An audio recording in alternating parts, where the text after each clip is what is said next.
داستانی کوتاه ولی آموزنده. عبدالله ابن زیاد در کتاب التشوف الى معرفت رجالة تصوف در ترجمه یکی از صالحین عبدالله التداوی چنین می آورد: دو مرد عبدالله التداوی را زیارت آمدند. مشاهده نمودند که نزد او دو پیشک خردک که سر یکدیگر را بالای هم نهاده نشستند. سپس شیخ فرمود: برادری فرزند آدم باید چنین باشد.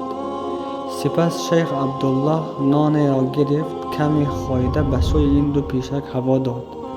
این دو پیشک با هم برخوردند و گریبان یکدیگر را گرفتند.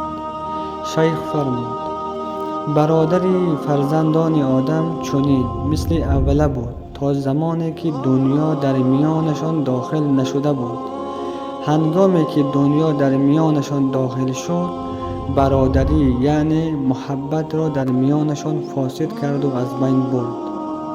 مال دنیا سبب برهم خوردن دوستی و محبت در عائله ها نگردد.